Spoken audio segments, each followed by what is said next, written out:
All right. Thank you guys so much for joining us this morning. I hope you are staying dry and that you are not dealing with the effects of flooding.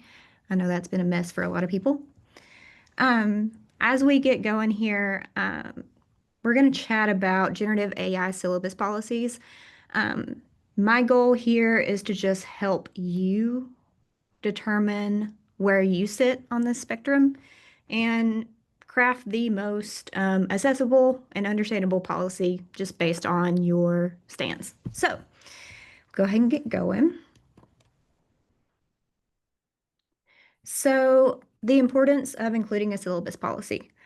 Um, Student conduct considerations, and this, I believe, is still the same. Without a policy, the Office of Student Conduct assumes that generative AI use is not permitted in your course. So, clear guidelines prevent misunderstandings and potential academic integrity issues. Transparency, a well-defined policy provides transparency for students. It sets clear expectations, reduces any ambiguity about acceptable use of AI in coursework, um, so that they can't say, oh, I didn't know I could use it that way. So just making it as clear as possible.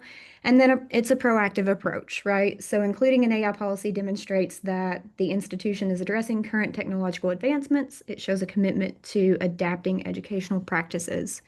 I have myself been part of conversations at other institutions where students were approached and asked what they thought was acceptable use of AI if they weren't told not to use it.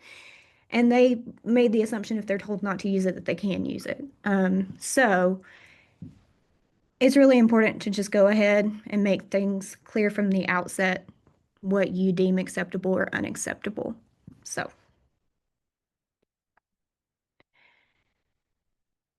yeah, transparency, we know setting expectations. Clear policy may reduce instances of academic dishonesty, empower students to use AI tools appropriately within defined boundaries. It encourages discussions about AI in education, promotes critical thinking, and prepares students for AI integration in their future careers. So, as you chat about your policies with your students, just explain to them why the policy is the way it is. A lot of times they're going to be more likely to adhere to a policy if they understand the rationale behind it. So I always encourage faculty to sit down and just chat with students and explain, like, here is my policy, here's why it is the way it is. And a lot of times they're going to stick to it more so than if you just put it in the syllabus and don't address it. So. Just a quick nod to AI detection. We know, probably most of us at this point, that AI detectors are out there. Unfortunately, they are very, very, very inconsistent. Um, they can incorrectly flag work by non-native speakers.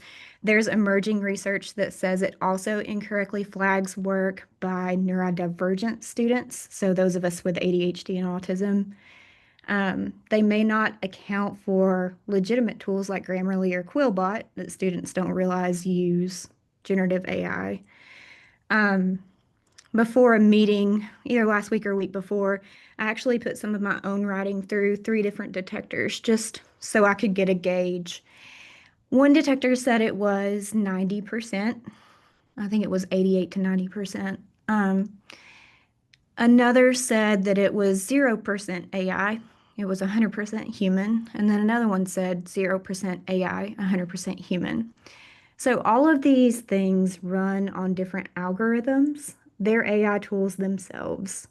And we don't always understand what goes into the back end. So just know that about AI detectors. We also know that AI is becoming even more and more pervasive, right? It is integrated into Google Docs. It's integrated into Microsoft Word. Annoyingly, it is integrated into Outlook now. It's trying to predict the next word for me, and I hate it. Um, so it's out there. And we know that detection tools are constantly changing, so relying just on those may lead to false accusations. So before drafting policies, just keep those things in mind. A few other things to consider when drafting a policy. And here in a minute, I swear I'm going to stop talking at you and we can start talking together and being more interactive. Customizing your AI policy. So assess your course objectives.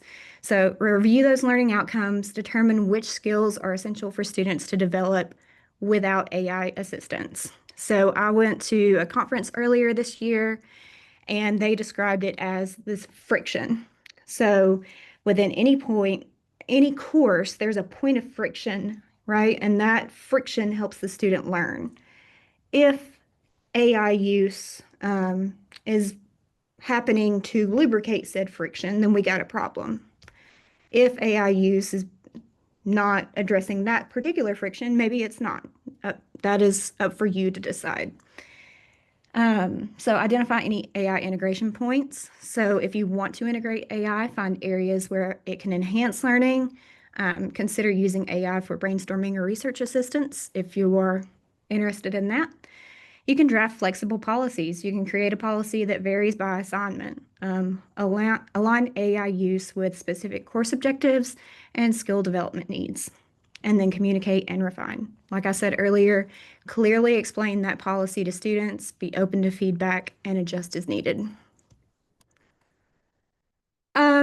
Examples of policy flexibility. So sometimes when I'm talking to departments, I'll advocate for this sort of approach where, let's say you've got a student throughout the course of their academic career.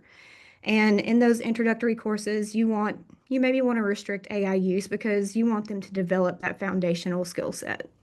Middle, 2000, 3000 level, maybe we're allowing selective use, maybe even up to senior level. Selective use, focusing on advanced adaptation of skills, and then graduate level or senior level, just depending on your preference. You can encourage AI integration, prepare for real world AI utilization. So that's just one example, right? Over the entire lifespan of a student, you might kind of ease them into AI use if you want to. You can also think about it on a smaller scale where it's like within the confines of your class. In the beginning, the first 4 weeks, you don't want them touching it. Maybe the next couple, we're experimenting a little bit, and by the end, you're integrating it. Just some ideas to throw around. So we are at the point where I stop talking at you and we kind of start reflecting. So these scenarios, I've put them in this slide deck just to keep things cohesive, but I pulled these from Dr. Jim Lang's presentation when he was here for IEC in 2024. He did a chat with us about AI and AI integration. So AI edits, we're going to think about where you draw the line and what you're okay with. So AI edits for concision. Let's think about it. The student might use Gen AI in order to complete their essays. Let's say that is an original sentence, and then they put that through AI and say, edit this for concision. So the AI corrected version is students might use Gen AI to complete their essays. So instead of in order to, we got to. So it just helped with concision. Are you okay with that? AI edits for concision, or are you not? Let me hear from a couple people. And you can just unmute, or you can type in the chat if you're more comfortable. So for me, I think this is class specific. My disciplinary background is English. And so if I'm teaching Comp 1, I want students practicing like how to take what they're used to saying and making it more concise and building that muscle. But if I'm teaching an upper level lit seminar, it's not something that I would have a problem with in that class. And it's something that I've assigned as I've given it as like an in-class explorative assignment to practice concision with AI, and it seems to work pretty well. Okay, that's a great point. I I think would there's be okay also, with it too because we're using it. They're gonna use it.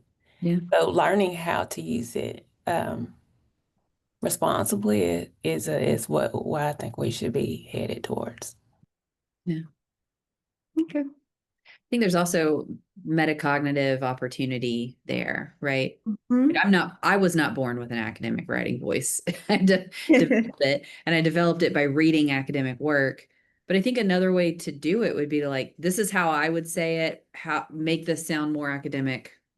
And then like asking the students to compare what they wrote to what the AI suggested, and then making a decision about what they want to accept and not accept, right? And being Right. able to kind of reflect on that thinking.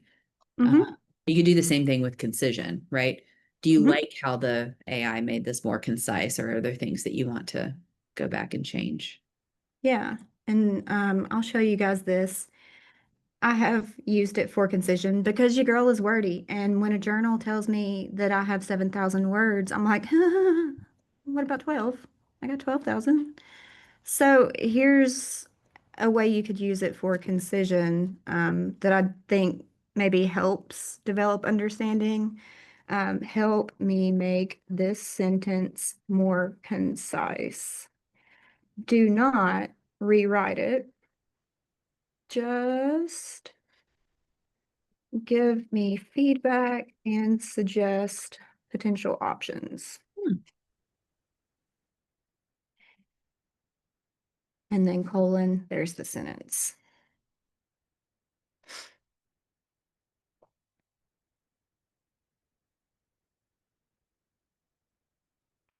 So there's ways that you can use it instead of copy paste, make this more concise, paste, take what it gives out. There's ways you can encourage students to think with it a little bit. So um, that one is one of the more straightforward examples. So let's talk sentence revision. So AI prompt. My professor flagged this sentence as wordy or awkward, but I'm not sure how to improve it. Can you give me a less wordy version? This is also kind of concision to an extent, but it's a full sentence rewrite. And then the student uses the AI version. Okay or not okay. And it's okay if you have differing opinions. We want to hear those as well.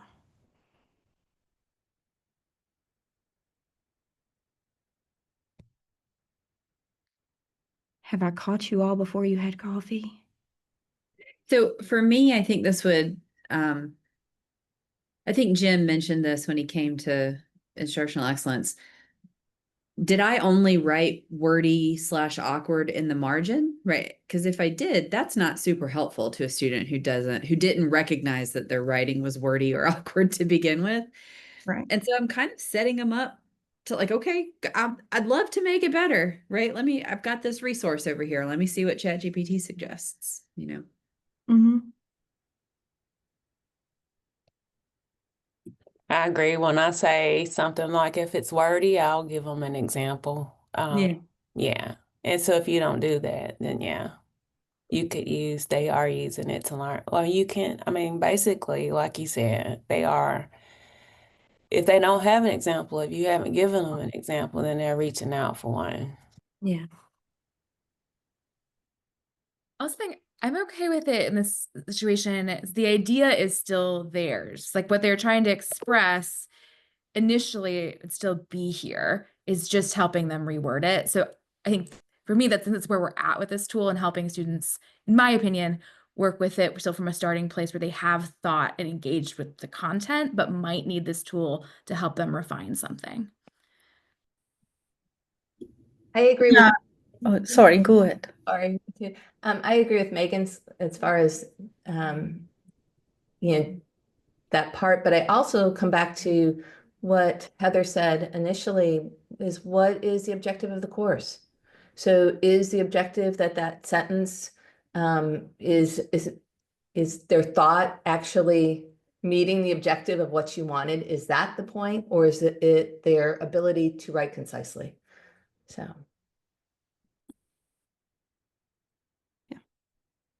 Thanks, Laurel. Ritu, I think you had Yeah, comments. so I agree with this. So the only two things are if the student understood the content or he or she just want to refine it. So there are two things. Refinement is okay. I mean, some words here and there, and you polish the context. And if the objectives are clear, I think it is helpful. Perfect. All right, we're going to move on. Outlines. So Jim, I believe Jim's background is English, isn't it, Victoria? So a lot of these examples are going to be pretty English focused, but it just helps you think through. AI generated outlines. AI prompt. I drafted the following thesis for an argument about the novel Jane Eyre.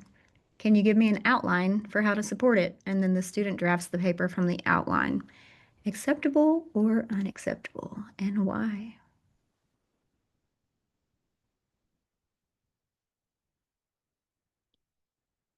Getting a little more murky.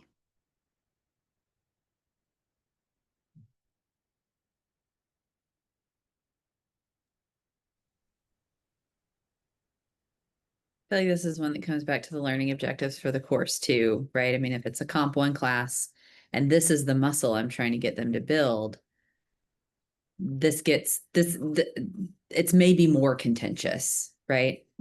I could see being fine with this even in that context, right? But I could see that being like I don't know, like this is a skill we're trying to build here, you know? But in a graduate level class, I don't know. Mm-hmm. Maybe not so much. Yeah.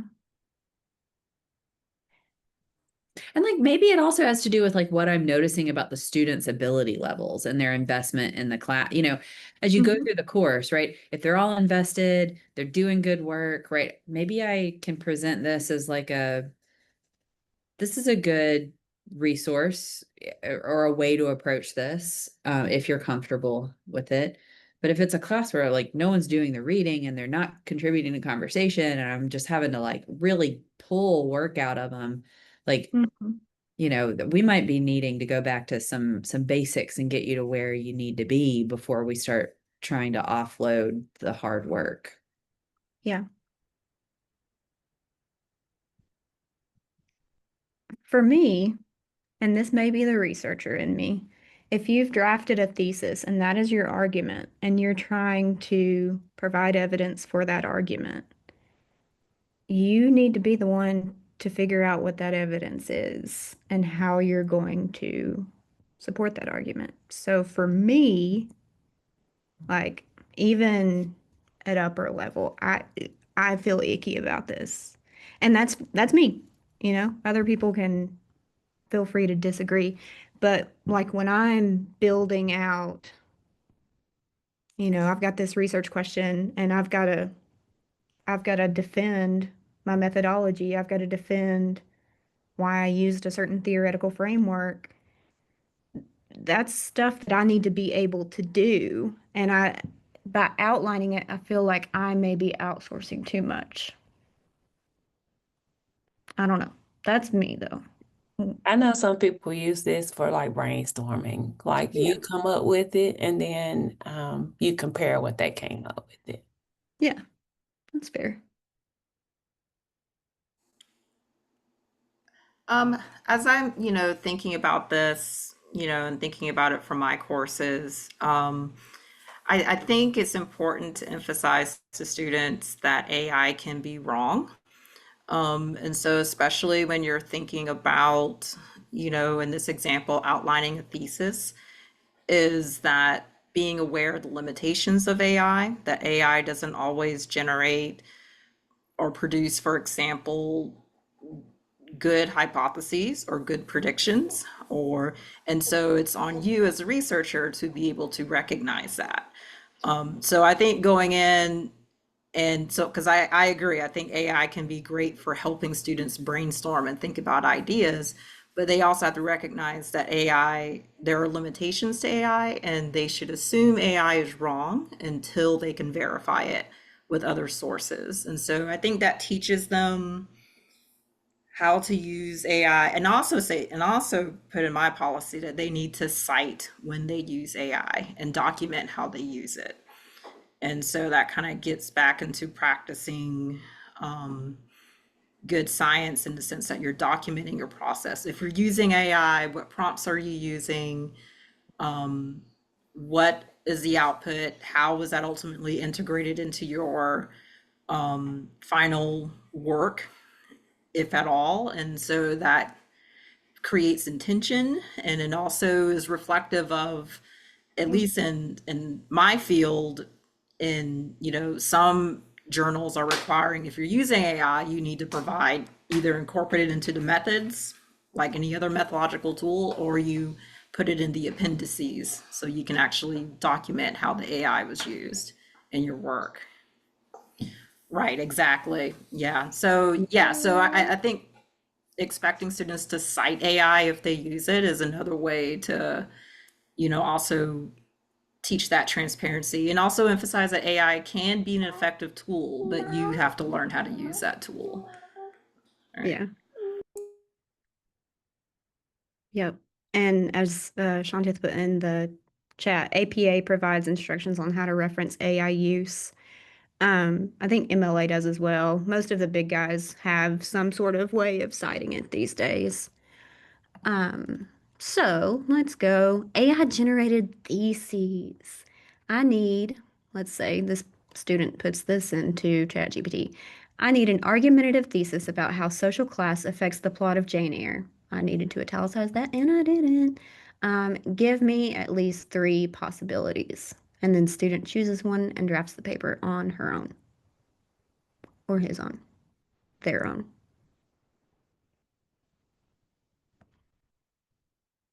Any different ideas?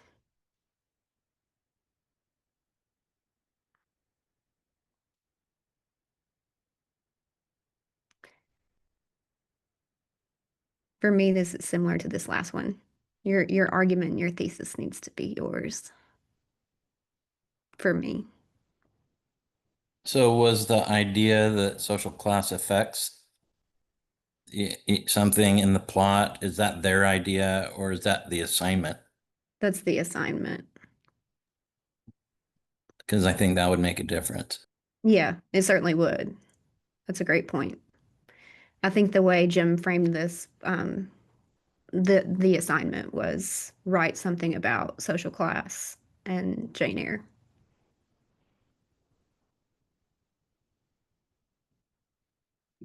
This one to me is asking AI to produce the product for me is how I look at it on this particular one.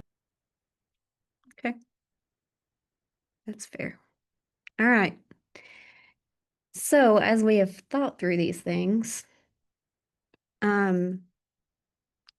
think about how that translates to your policy.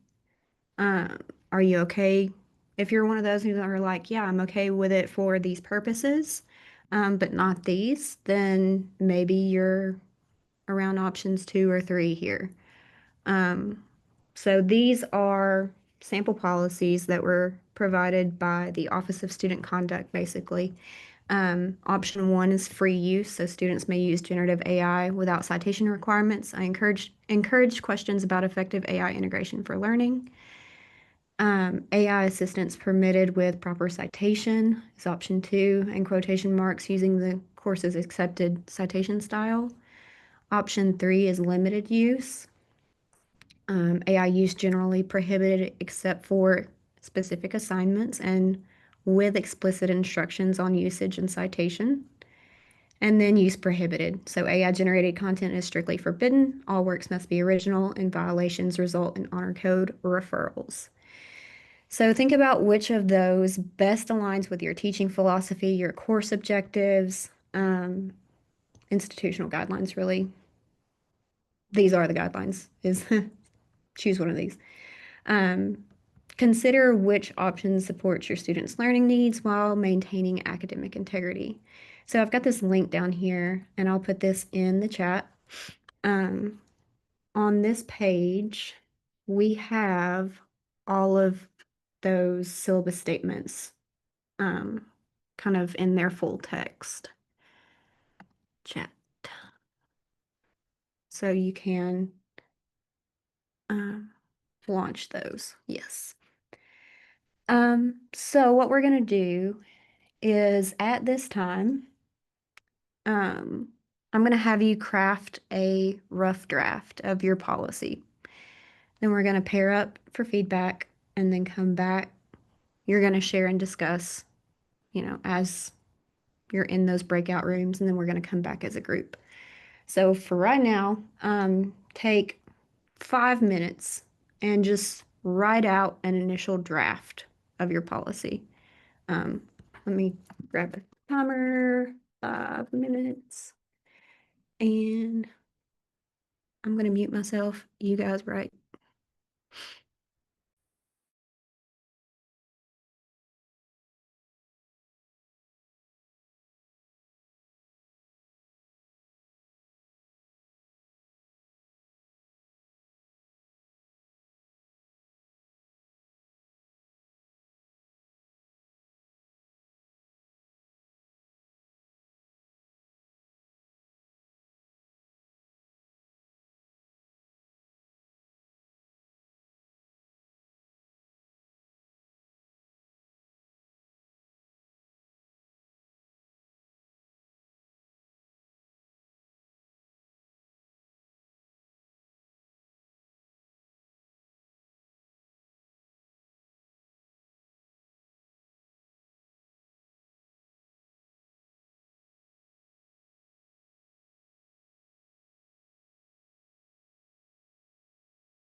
Okay, so that is 5 minutes.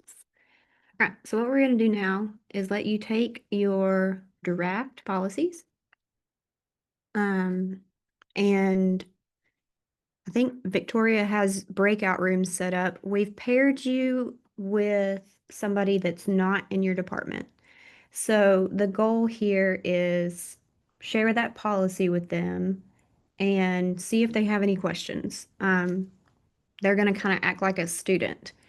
Since they're not as familiar with your department as you, they can kind of give you feedback from a non-expert's perspective, if you will. So share with each other your policies, and then we're going to come back with whatever time we have left and chat about how that went. So, any questions before we open up breakouts?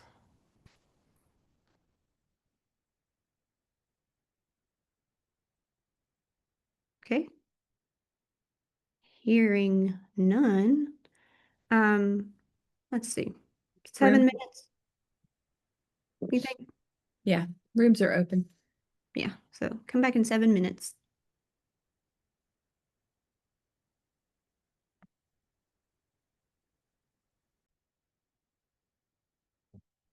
Hi, guys.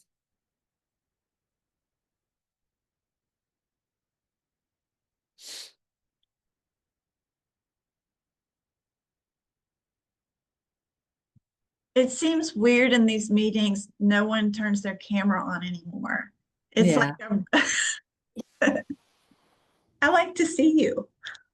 We like to see you too.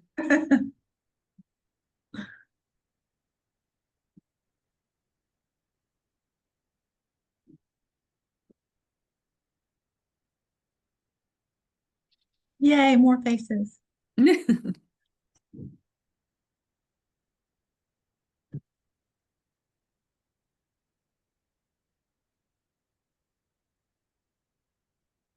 Okay.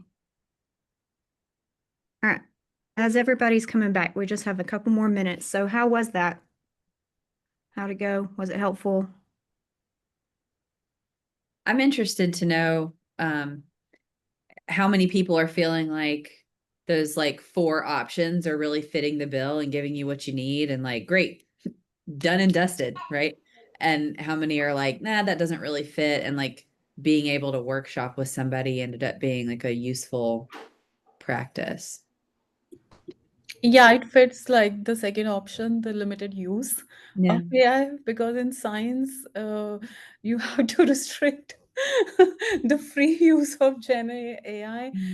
But since I'll be teaching like pre-nursing, so I have introduced a module which I discussed with my this pair in the break room session.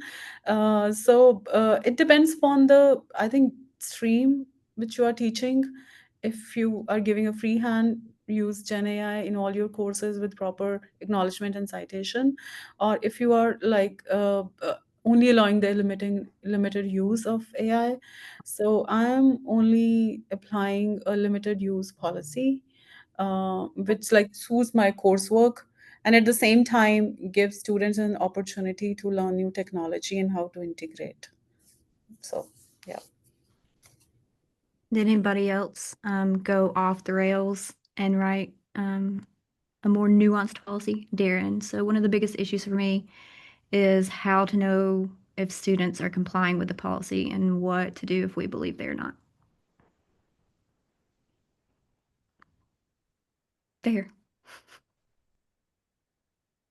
I think that's everybody's problem, is that, you know, how do you rein it in? You see this perfect paper, you know, the student didn't write it.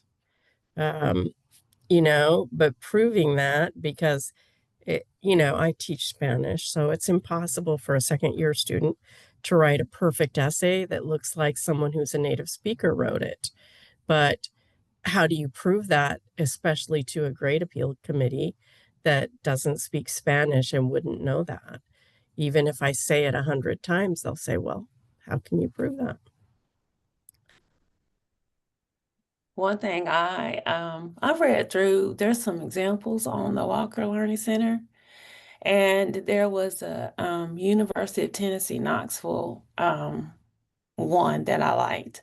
And one of the things they did was they had limited use, and they asked you have access to the Google Doc to look at the history of you creating your work.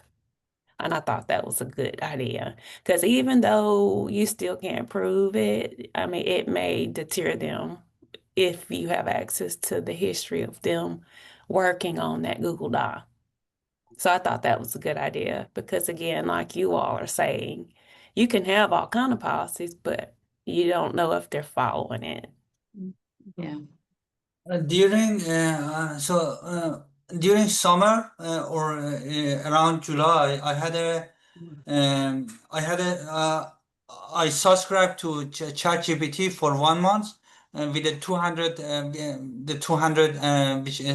subscription. So, and I tested the ChatGPT, the Pro one, and I told the generative AI to generate a literature review of clustering algorithms with respect to, for example, this cyber attack, and the generative AI produced a literature review for me, and I checked the contents, and almost all of the produced contents were wrong. The content did not exist in those articles. So I would say, if the use of generative AI should be allowed, is to ensure that the students need to demonstrate that the contents exist actually exist. So again, they have to manually check the content and properly paraphrase those contents, because I have seen that also colleagues use this approach to write their own research paper for publication purposes. Yeah, great points, Al. I just want to pause and say we are over time, so please, those of you who need to go, please go. Those who want to stay, we can hang out a little longer. We do have another session starting at 10. But Deanna, I saw you unmute temporarily. Were you wanting to say something? No, you good. Okay, just making sure. All right. Well, thank you guys. I hope that was helpful, and we will continue conversations throughout the day.